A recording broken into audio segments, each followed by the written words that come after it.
Hi guys, welcome to Pakistani father and son reaction में। उम्मीद करता हूं आप सब खैरियत से होंगे, जाओगे खुश होंगे, आबाद मेरा होंगे। नाम आजाद मेरा है नदीम। यार, चैनल को सब्सक्राइब कर दो भाई, अभी तक हिट नहीं किया। मैं एक सेकंड वेट करता हूँ, जल्दी से करो। सब्सक्राइब लाजमी है यार, इसके कर बगैर दिया गुजारा नहीं। सब्सक्राइब। तो भाई चलो अब आगे चलते हैं, क्योंकि भारत ने कार्रवाई करते हुए पाकिस्तान के 3 बड़े आतंकियों को घेर कर पकड़ लिया। पाकिस्तान की होगी फजीयत। ये किधर से पकड़ लियो? पता नहीं यार, ये कहां से भारत ने पकड़े। कहा जा रहा है 3 पकड़े और अच्छा, आज रात को अच्छा पकड़े। चलो वाज करते हैं, ये कौन से हुए तो देखते हैं किन को पकड़ा है भाई साहब। कड़न करते स्टार्ट। बड़ी खबर आपकी स्क्रीन पर है। बड़गाम में आतंकियों के खिलाफ बड़ी सफलता मिली है। पुलिस ने लश्कर ए तैयबा के 3 आतंकियों को अरेस्ट किया है। एलटी के 3 आतंकी मुजम्मिल, इशाक, मुनीर गिरफ्तार किए गए हैं। कबूसा नवाल से अरेस्ट किए गए हैं। तो कह रहे थे कि 170 न्यूक्लियर वेपन भारत के ऊपर लगाए हुए हमने। अब ये अमन की बात क्यों? अब ये देखना पाकिस्तानी कौम अपने आप को जस्टिफाई पता है कैसे करेगी? हम तो अमन पसंद लोग हैं, हम तो अमन पसंद लोग हैं। नहीं, तुम अमन पसंद नहीं हो, तुम्हें जूते पड़े इसलिए तुम्हें अमन अमन सूझ रहा है। अभी तुम अमन पसंद बिल्कुल भी नहीं हो, 1 रुपए के नहीं हो। ये जश्न किस बात का मना रहे हैं? एक कंट्री ने आपके ऊपर ये बात करके कि आप यहाँ टेररिस्ट आप यहाँ पर रखते हैं, उनको सपोर्ट करते हैं, ये सारी चीजें करके आपके ऊपर अटैक किया है। वो कोई आम वॉर तो नहीं चल रही थी जो पहले 65 में या 71 की वॉर है, ये वो तो थी ही नहीं। अब भारत से हम मुज़ाकरात करेंगे, डायलॉग करेंगे। मिलिट्री जो कनेक्शंस हैं वो तो हैं ही हैं। दोनों के डीजीएमओस की कांटेक्ट है और कॉन्टिन्यूसली हो रहा है। और फिर ये जो है हो सकता है कि डायलॉग की तरफ दोनों कंट्रीज बढ़ें। इंडिया के पास जो S-400 सिस्टम था उसका भी, हालांकि वो क्रेडिबल सिस्टम है, उसका कोई ये नहीं कि उसको पहली दफा टेस्ट किया जा रहा था। बड़ा मजबूत सिस्टम है S-400, दुनिया मानती है उसको। तो वो सिस्टम इंडिया के पास होने की वजह से शायद पाकिस्तान उस तरीके से हिट नहीं कर सका। और उसके मुकाबले में पाकिस्तान के पास जो चाइनीज सिस्टम था एयर डिफेंस का, वो फ्लॉप हुआ है और उसकी वजह से पाकिस्तान को नुकसान उठाना पड़ा। जी, पाकिस्तानियों से कह रहा हूं, तुम अमन पसंद नहीं हो भाई।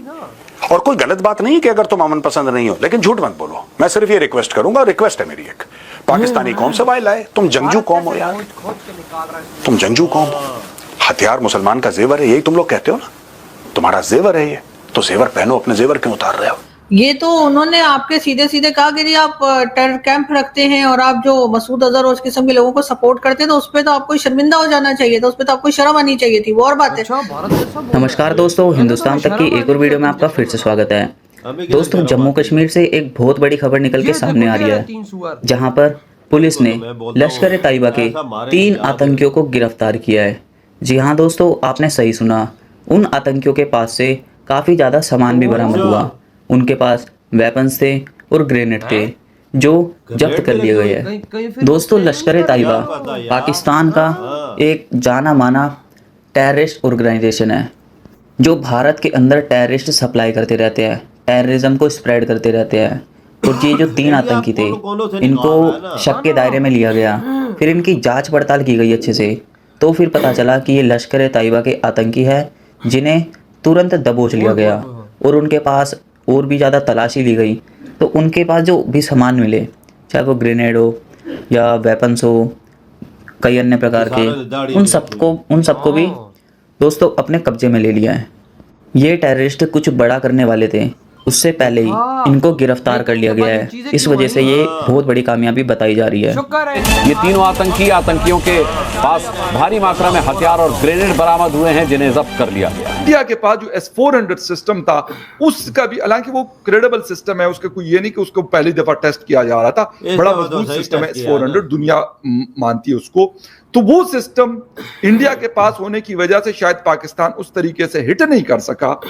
और उसके मुकाबले में पाकिस्तान के पास जो चाइनीज सिस्टम था एयर डिफेंस का, वो फ्लॉप हुआ है और उसकी वजह से पाकिस्तान को नुकसान उठाना पड़ा। जी हाँ, नुकसान हुआ है नहीं, मैं ये पूछ रही हूँ आपसे कि ये जश्न किस बात का मना रहे हैं? एक कंट्री ने आपके ऊपर ये बात करके कि आप यहाँ टेररिस्ट आप यहाँ पर रखते हैं, उनको सपोर्ट करते हैं, ये सारी चीजें करके आपके ऊपर अटैक किया है। वो कोई आम वॉर तो नहीं चल रही थी जो पहले 65 में या 71 की वॉर है, ये वो तो थी ही नहीं।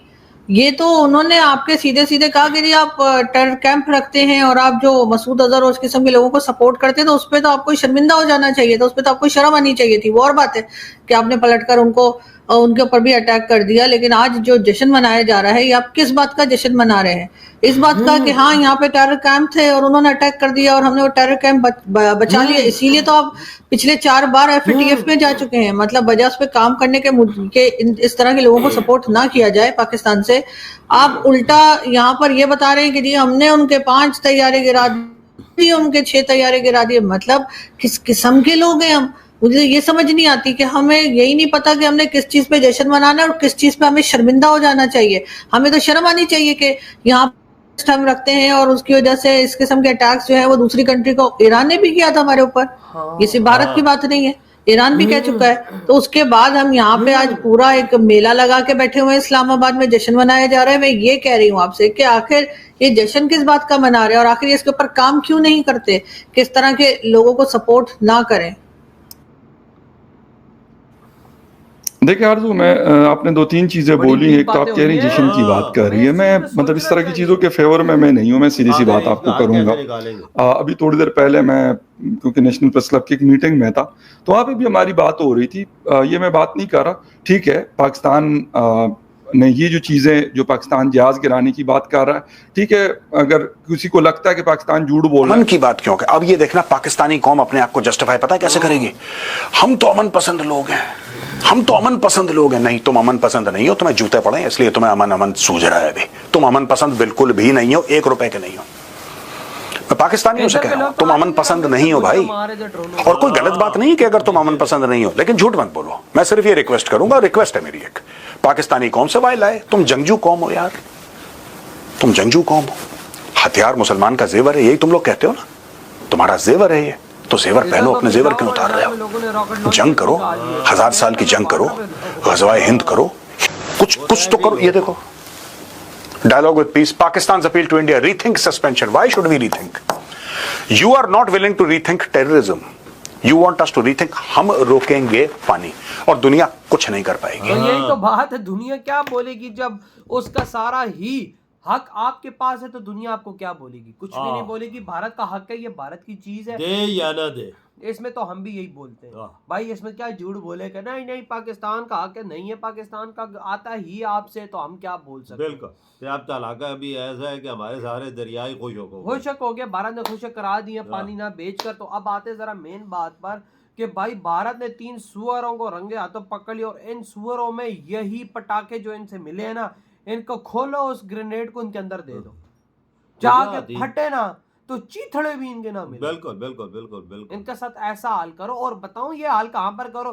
मुंबई के बीचों बीच नहीं यार, या दिल्ली के बीचों बीच करो। नहीं हो यार, कश्मीर की चौक में लटकाओ, बड़ा चौक नहीं है वो उनका। लेकिन यार दिल्ली से अगर करेंगे ना तो पूरी दुनिया देखेगी। ये बात तो सच बोली है, पूरी दुनिया देखेगी इनका ये हाल। देखो भारत किस तरह से चूहों, भाई साहब ये समझो चूहे हैं, इनको चूहों को निकाल रहा है। बार ये फिर कुछ करने वाले थे, लेकिन भारत, इनके से बड़ा सामान भी मिला है भाई। लेकिन भारत की सेना ने क्या कार्रवाई की है, क्या पकड़ा इन सुअरों को, किधर से निकाल रहे हैं। सही काम किया है, सही काम किया है। और इनको मैं बोलता हूँ कि ऐसी सजा दे कि इनको दर्जी यार है कि पूरी दुनिया देखे कि वाकई इंडिया ने सजा दी। इन कुत्ती के बच्चों की वजह से, इन हराम जादों की वजह से आज हम दोनों देश आपस में लड़े हैं और मासूम लोगों की जान गई है। पाकिस्तान में भी गई है, इंडिया में भी गई है यार, इन कुत्ती के बच्चों की वजह से। बस भाई जब मुंह से गाली निकलती क्योंकि इनकी वजह से आम नागरिक मारे जा रहे हैं। ये तो बात दोनों है। देशों में, ये सिर्फ आपके देश की मैं बात नहीं कर रहा, अपने देश की भी बात कर रहा हूँ। जो इनसे लेन देन जिनका नहीं है वो भी बेचारे मारे यार। सच पूछो तो मुझे जीती का शुरू से मिशन ये था कि हमने ये और किसी को मारना चारना नहीं, हमारा मिशन सिर्फ इनको खत्म करना है, बस। हाँ, हमारा ये मिशन है,